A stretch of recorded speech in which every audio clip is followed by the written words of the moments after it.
duradera ni siquiera se ve en el horizonte. Opinión, análisis y mucho más aquí en Sala de Prensa Blue. Muy bien, un tema que nunca acaba. Los editoriales de prácticamente todos los medios del mundo hablan hoy de esto, de esta tragedia humanitaria que pues lleva cosas como la que pasó el jueves pasado, el asesinato de 2 funcionarios de la embajada israelí en Washington. Empieza el mundo a sentir otra vez este odio como parte de nuestro cotidiano vivir. Juan Roberto, María Camila, para hablar de este tema que durante esta semana nos ocupó en buena medida en el noticiero, la intensificación de la guerra en Gaza, quisimos también explorar un poco la voz de una persona que está dentro de Israel. Es un académico, el profesor Sergio Green. Y quisiéramos entender un poco cómo es la temperatura, cómo están los ánimos al interior de Israel. Profesor, gracias por estar con nosotros en Sala de Prensa Blue. Gracias por invitarme. Profesor, usted, bueno, es un académico, podríamos decir, es una persona que no está particularmente metido en política, podríamos decir que es una persona del común. Quisiera que me explicara cuál es su posición hoy de la guerra en Gaza, la guerra continuada en Gaza y este escalamiento que se ha visto en los últimos días. Bueno, antes que todo, uno puede hablar de angustia. Hay mucha angustia en la población en general, angustia porque estar en guerra no es fácil y mucho más difícil aún es estar en una situación de guerra ya por más de 1 año y medio. Es totalmente desgastante, no hay que hablar de los costos de vidas, tanto de un lado como del otro, pero lo peor de todo es que no se visualiza ningún tipo de solución y mucho menos aún una solución definitiva. ¿Sí?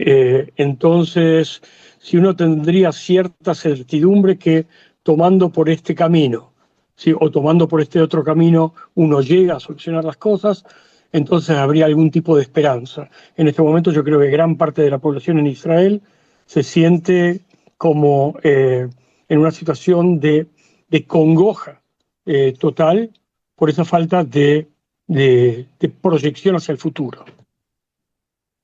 El primer ministro Benjamin Netanyahu ha redoblado, ¿no?, la apuesta, a pesar de que muchas voces en el mundo cada vez más vehementes están pidiendo que haya, digamos, que se detenga la operación militar. eh, el primer ministro más bien ha dicho, hasta que no haya un control total de la franja de Gaza, no vamos a parar. Y se le acusa algunas voces del interior de Israel, según podemos saber, de querer mantener la operación militar también por sus propios intereses políticos, para mantenerse en el poder.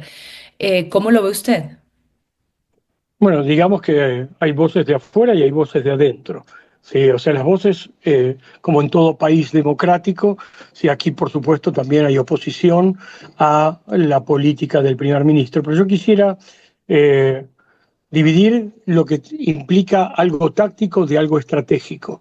Sí, al final de cuentas, si uno está hablando puramente de la situación del conflicto, sí, yo creo que aquí el gran problema que existe tiene que ver con cuál es la forma de llegar a esa solución de la situación. Por un lado tenemos a los 58 personas secuestradas, vivas y muertas, de los cuales 20 personas están vivas secuestradas, y obviamente es tal vez lo más importante para el pueblo de Israel que estas personas vuelvan a vivir con sus familias o que sean enterradas, aquellos obviamente que están muertos, en el lugar que les corresponde y sus familias los tengan de vuelta. Pero más allá de todo ello está el peligro potencial de lo que significa el Hamás como amenaza a Israel. No hay que olvidar que todo esto comienza por un ataque que creo que no hay que volver otra vez a contar toda la historia, pero un ataque sumamente duro del Hamás el día 7 de octubre del 2023. Y acá viene la cuestión, porque hablé del tema táctico.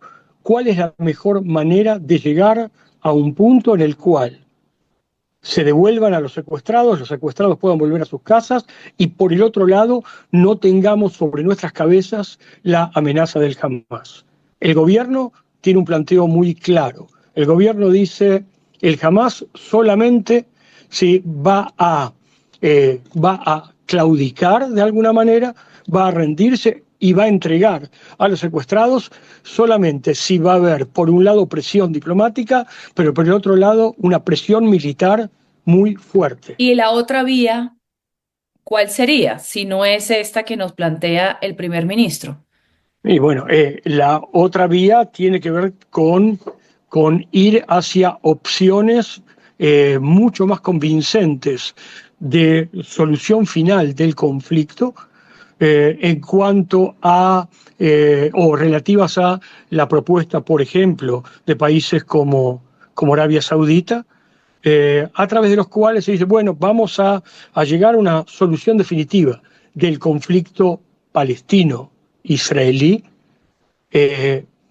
potenciar la fuerza de la Autoridad Nacional Palestina como alternativa, ¿sí?, del Hamás.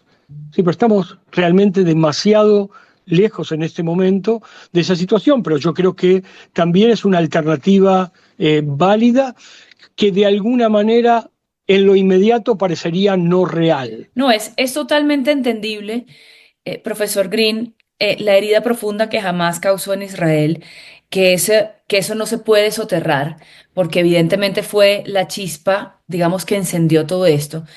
Sin embargo, la espiral de violencia trae sencillamente más violencia.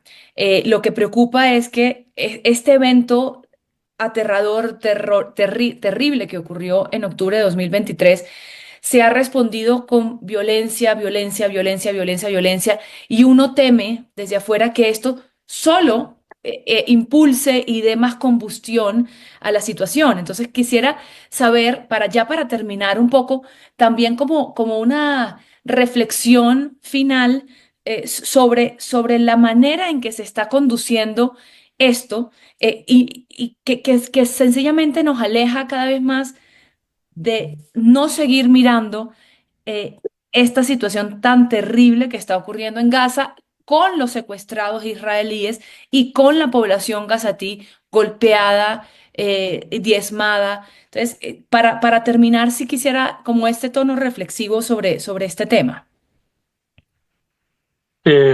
Mira, la situación ya viene de encenderse y de encenderse regionalmente.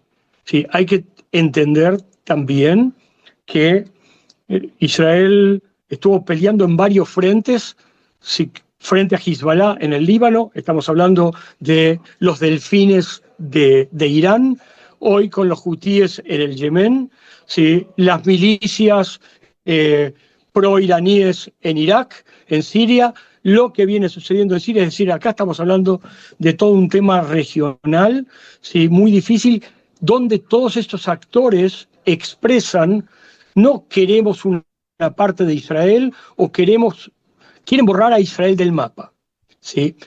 Esa cuestión de que el israelí siente que lo quieren borrar del mapa, lo lleva a defenderse. Ahora, la pregunta aquí es, ¿Israel se está defendiendo bien? ¿Se está defendiendo mal? Obviamente que en el camino aquí la cosa sí, es muy dura, tanto moralmente, éticamente, como lo quieran presentar. Creo ciertamente que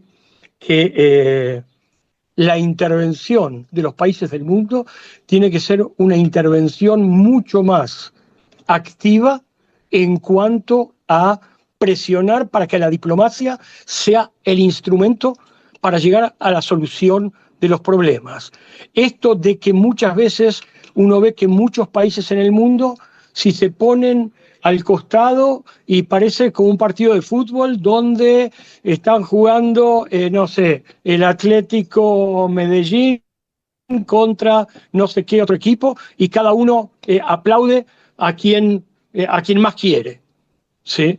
Más o menos pasa esto con muchos países del mundo, no. Lo que estoy planteando es, señores, ¿sí? Aquí hay un conflicto, vamos a tratar de usar todos los instrumentos y nosotros vamos a ser parte de esos instrumentos. Yo tengo que mandar fuerzas para separar en la Franja de Gaza. O sea, tiene que haber una proactividad de parte de los países del mundo, creo yo también, para ayudarnos también a nosotros, si nosotros mismos no lo podemos hacer, si para que no sea el instrumento militar el prevaleciente, sí, pero por el otro lado, el día de mañana, sí, el mundo puede hablar y ser muy líricos y todo con pájaros y con flores, sí, pero el Hamas atacó a kibutzim, que son la población tal vez más humanista que existe en este país, sí, en un fin de semana, y no perdonaron a nadie. ¿Sí? Y los crímenes que cometieron, ya lo sabemos, es decir, alguien tiene que asegurarle a Israel, ¿sí?, que va a poder vivir seguro y en paz, y eso va a permitir, ¿sí?, que obviamente el pueblo palestino pueda desarrollarse también tranquilamente y en paz. Y tiene que haber toda la presión diplomática, pero esa presión diplomática no puede ser como si fuera una hinchada de fútbol, como dijimos anteriormente. Yo creo que hay que, si digamos un brazo es el brazo militar, ¿sí?, hay que empezar a entrenar el otro brazo, porque cuando uno tiene solamente un solo instrumento para actuar, ¿sí?, y va a usar el instrumento que tiene, hay que ejercitarlo, aprender a manejar los otros instrumentos mucho más que tienen que ver con la negociación. Profesor Green, muchas gracias por su tiempo con nosotros. Por favor, un gusto, y espero que la próxima vez podamos hablar de paz y no de conflictos. Que así sea, todos lo esperamos. Esto es Sala de Prensa Blue.